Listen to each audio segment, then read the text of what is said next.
Welcome everybody to the second round of the season for TCR UK and a second visit to the East Midlands. Donington Park playing host to our first two race weekends of the season, the first 5 races of the year. We had a triple header here on the national circuit a couple of weeks ago. Now though, we're back on the Grand Prix circuit for the first time since 2022. Those two races, by the way, the last time we raced on this layout, were absolute thrillers. So we're hoping for more of the same today with 2 20-minute races. Andy McEwen joined, as always, by Paul O'Neill in the commentary box. Paul has had more opportunity than I this weekend to wander around the paddock and chat to the drivers. Lots of excitement about this weekend, Paul. We've got a good-sized grid, couple of new names, couple of quick new names on the grid as well, and lots of talking points after the first 3 races 2 weeks ago. Yeah, there isn't it? We were here not so long ago, but on the national circuit, and yeah, you're dead right. There's, I think you kind of sugarcoated that a bit. I'd say there was needle in the pit lane, mate. I think a good, healthy, competitive needle. Yep. But yeah, there's going to be. I'm really looking forward to this at the front because there's a few things that could happen, especially with the air temperature not being too hot. But yeah, new drivers, returning drivers. And we've got some nice cars as well. So, yeah, front-wheel drive stuff, heat those rears up, completely different than what everybody at home has probably been watching all day. Yes, indeed. So, front-wheel drive touring car racing is something that in this country we see an awful lot of. TCR UK over the years has grown in popularity, definitely. This weekend we celebrate, by the way, races 99 and 100 in TCR UK's history.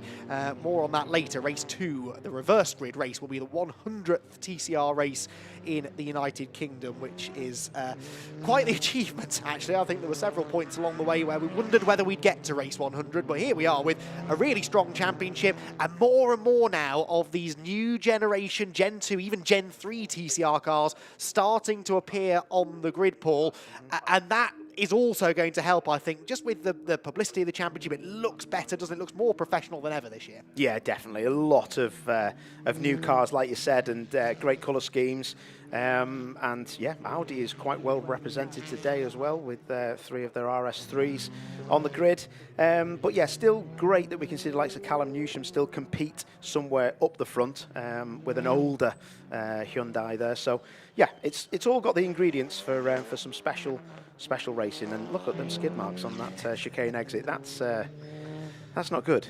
Yes, well, we had some dramas on the national chicane a couple of weeks ago, didn't we? Particularly on cold tyres. You've touched upon this just now. Cold tyres will be a bit of a theme. This, by the way, is their outlap from the pit lane. They will line up on the grid. There'll be a tyre rotation where they swap fronts to rears, left to rights. Those of you who've tuned in for TCR UK before will know the drill. Then they go off on a green flag lap, because front-wheel drive touring cars need to generate as much rear tyre temperature as they can, and it really did seem like it was the chicane last week that was catching most people out on cold tyres.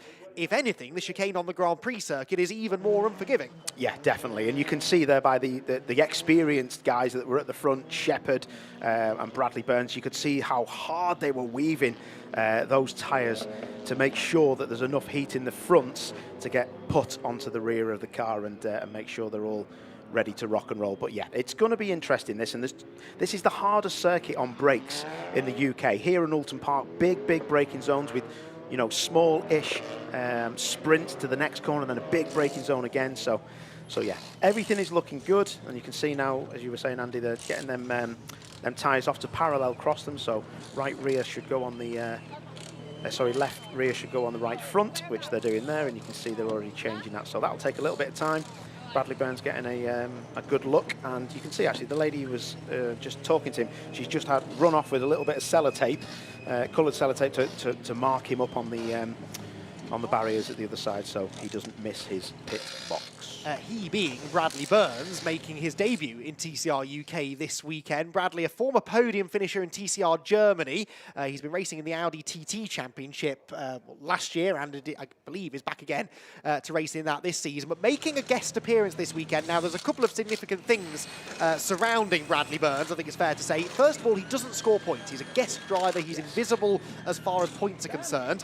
In theory, therefore, the likes of Adam Shepherd, the early championship leader after a brilliant weekend here a fortnight ago, doesn't really need to worry too much about Bradley Burns. Something tells me, though, that Adam Shepherd is not going to be content to simply sit in second place in this race, even if it is a guest driver ahead of him. No, and I get that, and I can get that there's a bit of annoyed person coming out in Adam because of the poleman having quite a lot extra new tyres, but that's in the regulation. That's not Bradley's fault. He's a fast old boy.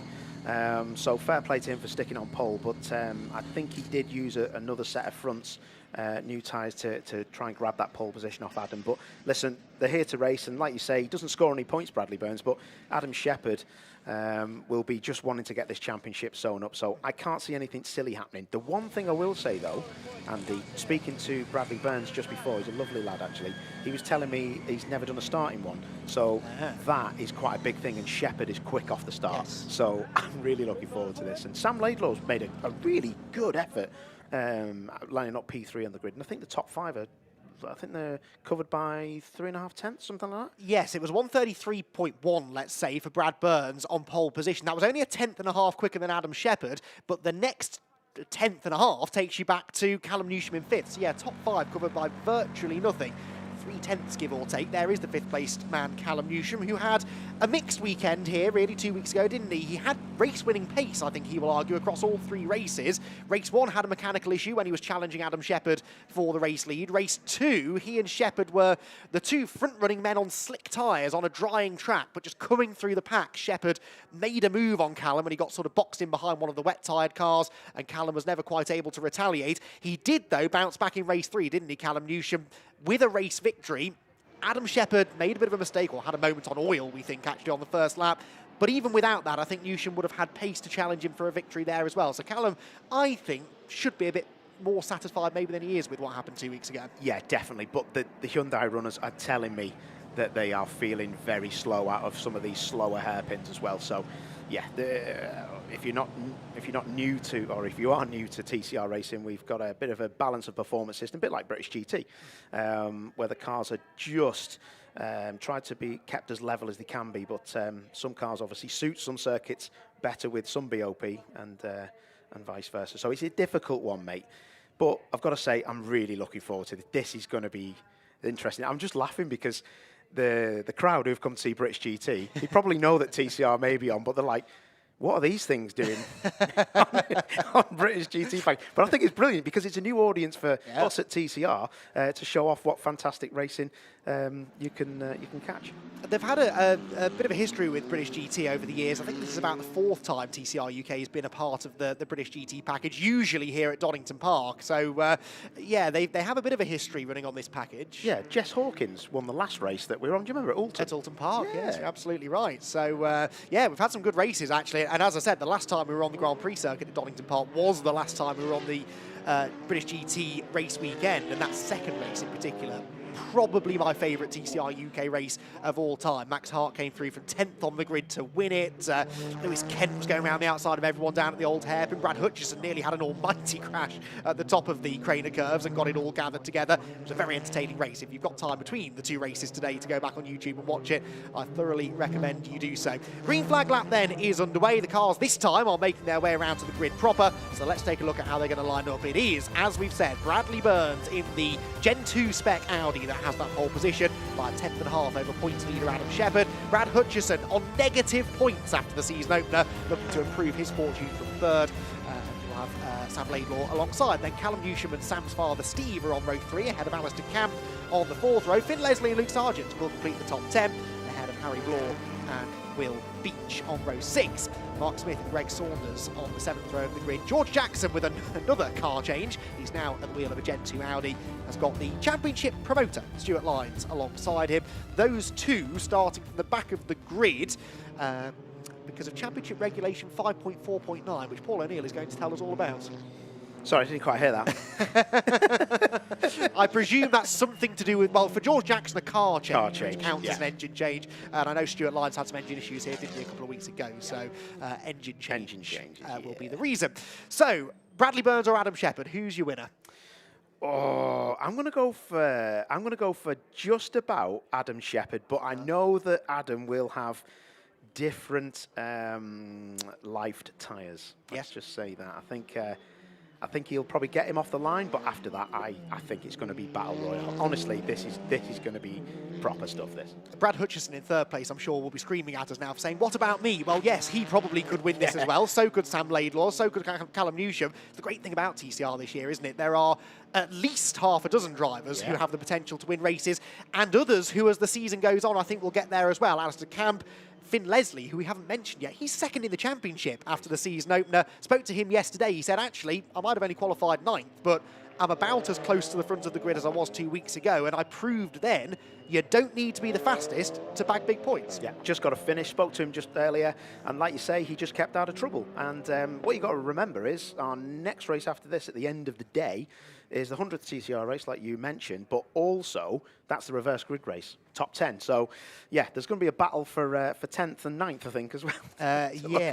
Yes. Who was it a couple of weeks ago who we saw drop suspiciously down the order right at the end to finish in 10th place? I forget who it was now, but I would not put it past some drivers to have that in the back of their mind, because that is their opportunity on what is a very competitive grid this year to gain some track position for free, really, and get their moment in the spotlight in race 2.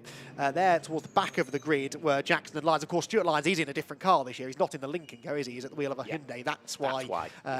So it is an engine change, sort of, but on a body change, yes, not on about his fat not body. for Stuart, no, just for the car, indeed. Moving on, it is Bradley Burns, Adam Shepherd, front row of the grid. Place your bets, everyone. Round 4 for TCR UK in 2025. About to blast into action. Stuart Lyons brings up the rear of the grid.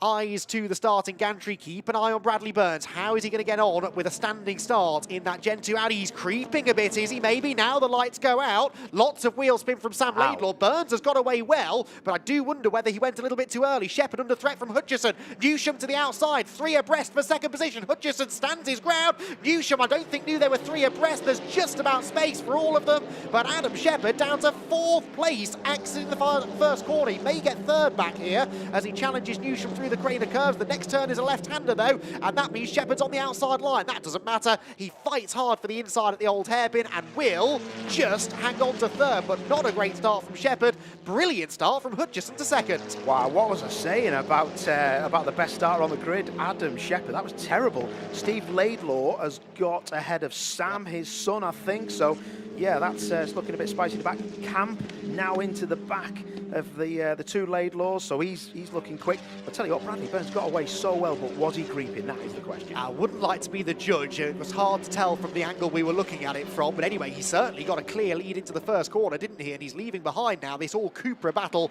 for 2nd position. Brad Hutchison, who had a nightmare weekend here last time out, desperate to just get some points on the board.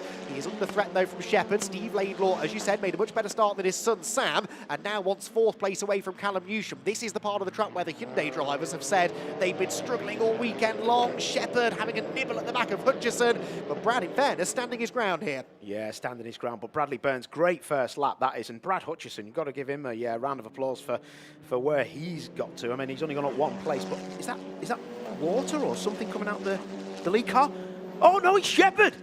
Oh, is it? Is it Shepherd? Somebody is leaking fluid, and it looked like he went out the way. Yeah, I thought Shepherd was slowing as well, Paul, I'll be honest, but he's back to speed now, so maybe he saw that fluid and just thought he'd back out just in case it was something slippery, but we'll keep an eye on that as the cars accelerate down the hill. Everyone's still there and everyone's still running at speed, but yeah, 2nd place is the cork in the bottle, isn't it? Brad Hutchison, maybe he's got an issue. The car certainly is sliding through the old hairpin, and Adam Shepherd wants to get on with this. Remember, Burns might be leading, he scores no points. This is the battle for the race-winning points, and from a championship perspective, that is all that matters, really. Steve Laidlaw to the outside of Callum Newsham. That's a good move right round the outside of McLean's. It's still the outside for Coppice Corner, though, and Newsham is not going to make this easy. There's a touch on the way in, there's a touch at the apex. Newsham's up the curb. Laidlaw is sideways, he's in the gravel. Sam Laidlaw could gain 2 places out of all of this.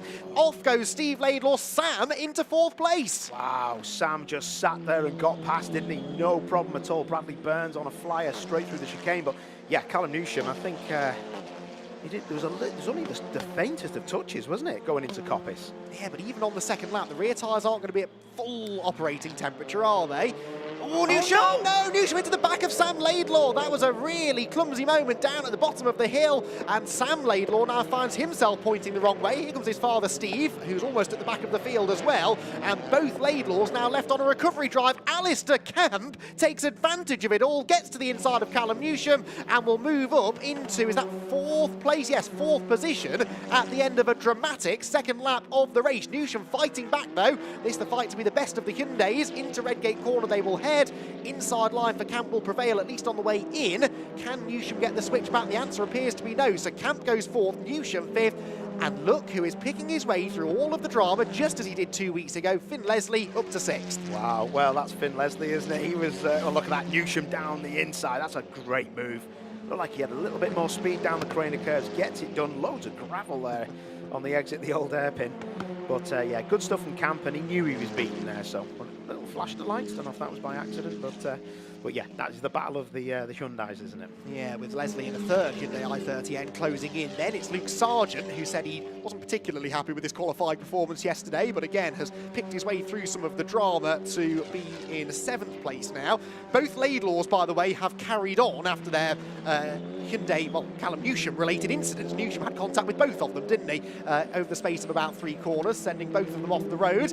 Sam Laidlaw right at the back. Steve Laidlaw was 13th at the end of the previous lap, whilst George Jackson, who's somewhere in between those two, is under investigation for the start procedure. Nothing on Bradley Burns just yet, who is now nearly 2 seconds clear of Hutchison in second, with Shepherd actually dropping back slightly in third on the previous lap. Right then, let's piece this together, Paul. This was the first moment. Yeah, so it looked like there was a little bit of contact from Callum Newsham into the side of Steve Laidlaw, but in a straight line, so it looked like it was a bit of a racing accident, but then he turned across the front of him. That one just looks like Callum Newsham has braked later than Sam Laidlaw and gone into the back of him. The problem is with the Hyundais is because of the BOP balanced performance, they are such a fantastic chassis. They're great on the brakes, but I think he's just been caught out by where Sam Laidlaw was braked, but that's not Sam's fault, and Callum has got to be looking ahead, so might be a long pedal, we don't know. It is hard on brakes here, but it's early doors, so I'll be surprised if it's that. And that particular braking zone is so tricky because it is so steeply downhill, so it's easily done. There's Steve Laidlaw on the comeback fight now on the inside of Will Beach, who celebrated his birthday yesterday. Happy belated birthday, Will. He loses a position there to Steve Laidlaw. That now knocks Will out of the top 10. I can't believe Will Beach on your screen, 27. He's 40. I literally thought he was like 55. Because he wasn't in the Goodyear Diamond Trophy for the drivers of that age, and I was like, how old is he? So yeah, 40 yesterday. That's crazy, like literally not Benjamin Button at all. There you go, there's your birthday present from Paul O'Neill, Will. Sure he'll thank you for that one later. Right, Callum Newsham, having got past Alistair Camp relatively easily. I mean, you sort of alluded to the fact that Campy didn't put up too much of a fight. Well, now Camp's flashing the lights at him and looks a bit quicker. He does, but if you look at the front of Campy's car, if we get a shot, the front right of the splitter looks like it's flapping. I know he had to repair that splitter from qualifying or testing, I think, and it looks like it's having a bit of a struggle, the front right of that splitter. But Luke Sargent going well, and yeah, he'll be looking forward to just finishing the race and trying to get a reverse grid. He's up to 6th. Yeah, just nipped up the inside of Finn Leslie, exiting the Melbourne hairpin. So the Audi always has been good out of the tight corners. The Hyundai we know is struggling out of the hairpins, and Luke Sargent taking full advantage of that. Alistair Camp continuing to flash the headlights at Callum Newsham. Camp had an unfortunate incident here a couple of weeks ago where he hit the tyre stack at the final chicane. It had been clipped by, I think, Steve Laidlaw, wasn't it? And sort of bounced back in front of Camp. It wasn't his fault at all. Myself and Josh Files were reminding him of that earlier on this morning. I don't think Alistair appreciated it, but it was a dramatic moment that he certainly hasn't forgotten. But he's going much better in this first race of the weekend. George Jackson, 10-second penalty for a start procedure infringement, an unnamed start procedure infringement. Meanwhile, Paul, I reckon this lead gap is starting to come down, is it not? I was just looking at that. I mean, it was it up to 2 seconds? Near enough, yeah. Yeah, well, it's, I think he's had 2 tenths taken out of him on the last lap, but I think that could be a management thing from Brad Burns. He's pretty special, this lad, and I mean, all that top 6, so like you say, they could win races. Interesting, though, that he is, by the eye, you look at it and it looks like he is being closed in on, but we'll keep an eye on that. Looks like he might have just stretched a little bit of a gap, but look at that. Now Steve Laidlaw, he ain't messing around, he want to get past Bensley. Yes, I don't think either Laidlaw is in a particularly good mood right now, and a fired-up Laidlaw, be it Sam or Steve, is usually an exciting prospect. Steve Laidlaw trying to get 7th place away here from Bensley. Oh, Camp! Alistair Camp in the pit lane. I was just about to make the point that he just set a purple outright fastest first sector on that lap, but now the Hyundai is in the pits. There was a lot of steam or smoke, overheating maybe? Maybe, could be anything, could be power steering pump, could be anything, so let's hope it's not terminal for the race at the end of the day. But yeah, Bensley's got his work cut out here. What does he do? Does he just let Steve through? Because Steve looks like he ain't going to give up. 10-second false start penalty. Oh. Bradley Burns and the 115 of Luke Sargent as Steve Laidlaw's in the gravel down at the old hairpin. The race leader then with a 10-second penalty for a false start. I did think I saw him creeping. Must have been the same for Luke Sargent behind. That's such a shame for both of them. Bradley obviously leading the race now by 1.9 seconds again. And Luke Sargent charging through the order, and that is Will Beach off. Will Beach there. That is a strange place to go off. That is. At McLean's, that's like he had no brakes at all. That's random. Yeah, so he will recover from that, but if he has got a braking issue, then well, might not be the only one. We suspected maybe some of that earlier on with Callum Newsham as well. So there is Bradley Burns. He is the race leader on the road, but actually Brad Hutchison now inherits the lead. He's already on course, Brad Hutchison, if he stays where he is, to score the maximum points for this race, because Burns is a guest driver, doesn't score, as we've said, but Bradley would still have liked to have held on to win the race. He is upping the gap to 2.1 seconds, but he ain't going to get a 10-second margin in the remaining 10 minutes, you would imagine. Going to see a replay here of the start, Paul. Tell us what you can see. Well, like I say, he was worried about it, wasn't he? So we can't see the lights on. That's a creep. Yeah, he knows. He knows. Yeah, he knows. And you know what's the shame of that is he said to me before, it was in his head before he went out onto the collecting area. He said, "I've never done a start," and I said to him, "If I was you, I wouldn't even bother with all the line lock, which keeps the handbrake on, and the rev limiter, all that kind of stuff." Because otherwise there's too many things going on and you drop the clutch in the wrong place. But he might have done it manually, we just don't know, because if you're not too sure where the clutch bite is and you're on, you know, 5,500 revs, then you're in a bit of trouble if you do catch it by accident, which we've all done. So yeah, red lights are on. He was going. And people at home will probably say, well, it wasn't that much of a creep, but to be fair, a creep's a creep. Yeah, you're not allowed to move once you're in that starting procedure until the lights go out, are you? That's a fairly simple rule. Sam Laidlaw, I noticed, had a terrible start, lots of wheel spin, so he had a bit of a ground to make up after that anyway. Then, of course, had the collision with Callum Newsham down at the hairpin. He is only 13th, because that was a move for 13th place against Mark Smith that he was completing on the exit of the old hairpin, but he lost a bit more ground than his dad, I think, had to completely turn the car back around, and it was a fair whack that he had on the left rear corner. Might have even done some damage to the tracking, but anyway, we'll monitor his progress as we go through. Things calming down then slightly at the front, just under 9 minutes to go. Brad Hutchison now, hopefully, has seen this penalty for Bradley Burns and knows that his job over the remaining 8 minutes is to manage that gap back to Shepherd. He's doing so far, though, 2 seconds between them. Yeah, it looks like it's going pretty well. Bensley, like you say, has been dispossessed of 7th. And yeah, Ryan, you know, it's great to see him out there actually in the Lincoln Co. The Lincoln Co is a fantastic car around the world, but it's just a shame that they can't see another Lincoln Co in the championship and look at what it's doing against his car data-wise. So yeah, they'll get on top of it though. Great team, Motion, and he's got some good people helping him out as well this weekend. Had a victory for a Lincoln Co in the season opener last year, didn't we, in the hands of Victor Anderson. Ryan Bensley was watching on with great interest. Didn't debut the car until quite late in the season, then had a bit of a nasty shunt at Silverstone. Steve Laidlaw nearly had a nasty shunt at McLean's corner. The back of that car doesn't look particularly happy, and now Ryan Bensley's right back on his tail. Steve's already being warned about exceeding track limits as well, so one more track limits indiscretion and he'll be picking up a penalty. The one thing you don't want, Paul, when you're on your last warning for track limits is a rear end of your car that is not behaving itself. Yeah, exactly. It's interesting, isn't it, that it's moving around. So it really is moving around, isn't it? Look how much he's took out Bensley through the chicane. And well, that is another conversation I was having with Alistair Camp this morning about how much time there is to gain or lose by being aggressive over those curbs at the chicane. And Camp was saying he felt he was losing at some points 5 or 6 tenths of a second just through the chicane and the run down the hill into the hairpin. The more committed you are over the curbs, the quicker you'll go, but you need need the car to be balanced underneath you, otherwise that can go wrong fairly easily. Laidlaw, though, survives that little moment. He is closing in on Finn Leslie, I would say. 1.5 seconds between them. And so he also, of course, is about to benefit from Luke Sargent's penalty. Burns, we know, also has a 10-second penalty. There goes Hutchison. He will benefit from that. So would Adam Shepherd. So would Callum Newsham at the moment. Callum is 9.2 seconds behind Bradley Burns and would therefore inherit third position. But, of course, Bradley, at the moment, is lapping half a second or so quicker than Callum, so that may well change by the checkered flag. Doesn't matter for points, but Callum would very much like to stand on the podium if possible. Yeah, that'd be good for him, wouldn't it? And Hutchison will know about this penalty as well. I would have thought he was in range to see that board come out for Bradley Burns with the 10-second penalty on it. So he'll be no pits to car radio in these cars. That's regulation. So he won't be told over the radio, but he'll see the penalty from the pit lane. So yeah, he'll be.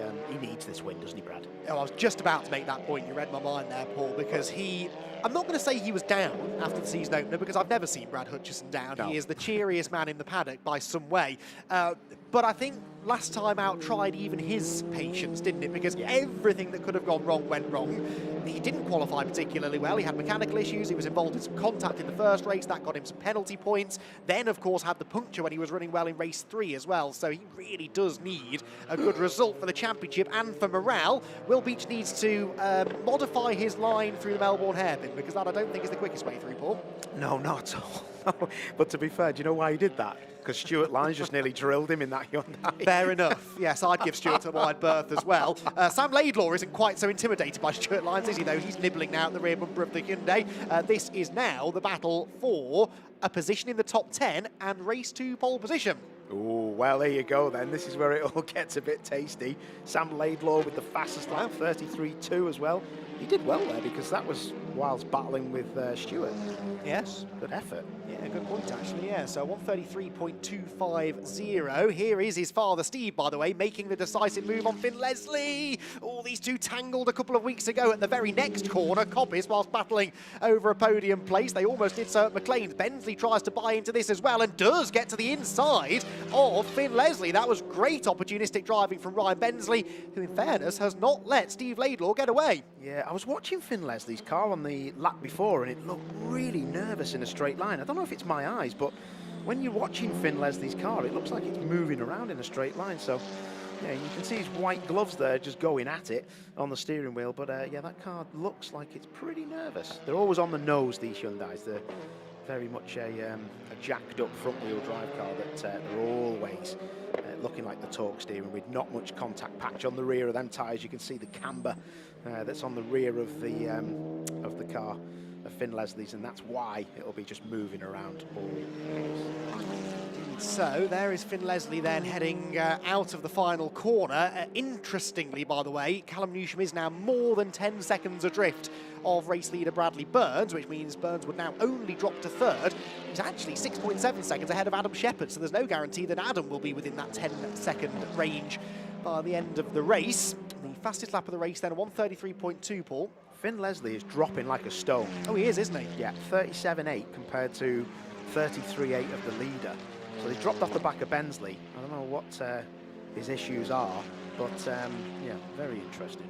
Interesting. Okay, well, let's hope he's not got a major drama then with the Hyundai, which had been running so well. The next one to catch him would be another Hyundai of Harry Blur, a rookie in the championship, made his debut last time out, and Harry was 2 seconds faster than Finn on the previous lap. There are, though, 8 seconds or so between them. Lap record, by the way, has been absolutely obliterated. We're on different tyres these days than we were the last time we raced on the Donington Park Grand Prix circuit. So that 133.2 by Sam Laidlaw, something like 2 seconds quicker than we've ever been before around the Donington Park GP circuit. So that's a little accolade that Sam can take from this first race. It's about all he can take, really, from this first race, which has not quite gone to plan for the younger of the two Laidlaws. There's Adam Shepherd then, crossing the line. Adam Shepherd 7.1 seconds behind Bradley Burns now, and 3 seconds behind Brad Hutchison. Now, Adam might be in his head a little bit about Brad Burns' pace this weekend, the one he should really be concerned about is Hutchison, because he is a full season entrant. He's scoring points, but he's in the same car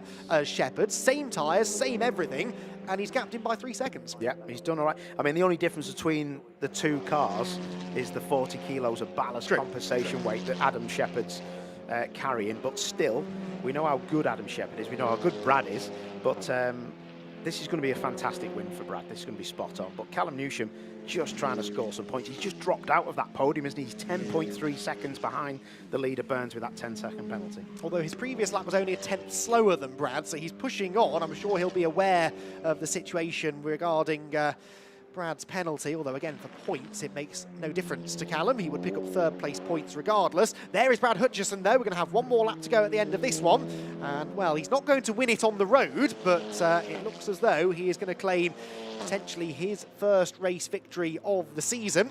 He drops down into the Melbourne hairpin for the penultimate time of asking a well-measured drive. He struck early on, didn't he? He was aggressive at the start, which was nice to see actually, because he picked up that penalty a couple of weeks ago for getting into it at the first corner of race one. He's had incidents before early in the race where he's tried to be aggressive and it's ended in contact. That would put some drivers off, but he was well up for it. He knew that was his chance to get ahead of Shepherd and maybe challenge for the win. Yeah, definitely. He's grabbed it with both hands. He just knew he had to win this weekend, and he did. I did see him going down to the collecting area, and he did say to me the car is feeling exceptional. So when you know that feeling, you're looking forward to the race, so that's good stuff. But Callum Newsham, he's such a different driver from when he come into this TCR UK paddock, isn't he? You know, he might have gone off by now a few years ago because he'd have been trying too hard, but now he's just thinking about points and knowing that just needs to get through this weekend in that Hyundai. Well, he really was Carl Boardley's big rival for the championship through most of last season, and it all went wrong at Thruxton when, on the first lap of one of the races, he went for a move, it didn't work, it ended in a collision that took him out of that race and the next one. So he said to me a couple of weeks ago, he's very much approaching this season differently, less aggression, bank the points, be consistent. It's very rarely in TCR UK the driver who wins the most races over a season who actually takes home the championship at the end of it. So Callum very much with that in his mind. Tell you what's going to be close. We look at Bradley Burns. But he's been a little bit slower on this lap than Callum Newsham. Yes. Up to now anyway, so he could lose a third place here. Yeah, he's about 6 tenths or so slower than Newsham on this lap, and he was only 3 tenths clear on corrected times. So let's see how that works out. Bradley Burns then is going to win the race on the road, but he was never going to score any points. And actually a 10-second penalty means he won't be the winner. He sees the checkered flag first, but behind him it will be a 4th career TCR UK victory for Brad Hutchison. Brad Hutchison wins. He flashes the lights in delight. That is much more like it, Brad, after a disastrous season opener a couple of weeks ago. It will be Adam Shepherd second. Newsham, by the way, does get third place because Bradley Burns had quite a slow final lap, didn't he? He was, what, 9 tenths slower than Callum Newsham in the end, Paul? Well, what a lap that was at the end by Brad. Yes. Half a second quicker than the leaders. Wow. Proper effort, that. That's like, yeah, good effort. But he needed to get it done. Let's talk about this man, Hutchison. That was a special. That meant a lot to him. He nearly ended up on the grass in victory there. He knew, didn't he? He knew he was going to win that race and what the penalty was for Bradley Burns. So fantastic to see that for Brad, because that was a family-run team, and with their great sponsors, that's a difficult one to stomach for the first weekend at Donington Park a couple of weeks ago. So good to see him. If you're wondering why he's trying to drive on the grass, it's not because he's overexcited. He's just trying to get he's trying to get as much rubbish on the tyres as he can. So, yeah. Well, brilliant result that for Brad Hutchison. As I said, he'd won 3 races previously in his TCR UK campaign, 2 at Silverstone, 1 at Snetterton. That, for me, was his best win so far because he really had some stiff opposition in that race. Took the fight to them and managed the situation well towards the end. So after the penalty for the on-the-road winner, Bradley Burns, it is Brad Hutchison who claims his first victory of the season, Adam Shepherd second, and Callum Newsham does move into third place after Bradley Burns had a bit of a slow final lap that dropped him out of the podium places on corrected times. Steve Laidlaw, brilliant bounce back that after his off at Coppice Corner early on. He finished in 5th ahead of Ryan Bensley in the Lincoln Co. Finn Leslie dropped to 7th with seemingly some sort of mechanical issue towards the end. Luke Sargent 8th, also picked up a penalty for a start line infringement. Sam Laidlaw, after the contact with Callum Newsham, was only 9th, whilst Harry Blore picked up a top 10. Stuart Lyons 11th, Will Beach 12th after a couple of dramas, with George Jackson, Mark Smith, Greg Saunders, the last of the finishers. Alistair Camp, what a shame, he was flying on track, but ended up pulling into the pit lane to retire. Round 4 of TCR UK for 2025 got off to a dramatic start. Bradley Burns held the lead from pole position, but was judged to have crept before the lights changed and was handed a 10-second penalty. It was Brad Hutchison who broke through into second place on the first corner, bustling past Callum Newsham and Adam Shepherd, while Steve Laidlaw tangled first with Callum Newsham up at Coppice Corner and got sent off into the gravel trap. A couple of corners later, it was Steve's son, Sam, who would feel the wrath of Callum Newsham's Hyundai, which got into the back of him into the Melbourne hairpin. May well be discussed after the race. Both Laidlaws would recover to top 10 finishes, though. This was Steve fighting his way through the order, getting past Harry Blur on the exit of the old hairpin. Remarkably, Steve would come all the way through to finish 5th by the flag, helped slightly by the demise of Alistair Camp, though, who was challenging for a podium before retiring with mechanical issues. Will Beach celebrated his birthday yesterday, but wouldn't be celebrating that moment at the Melbourne hairpin. Stuart Lyons and Sam Laidlaw taking advantage of that mistake to go through, whilst a fading Finn Leslie almost got into the back of Steve Laidlaw up at McLean's corner. Ryan Bensley followed the Cupra driver through at the very next turn, and Finn Leslie seemed to be losing pace in the closing stages of the race anyway. Bradley Burns drove a faultless race, in fairness, won comfortably on the road, but that penalty meant it was a first victory of the season for Brad Hutchison, who bounced back from a disastrous start to the year a couple of weeks ago.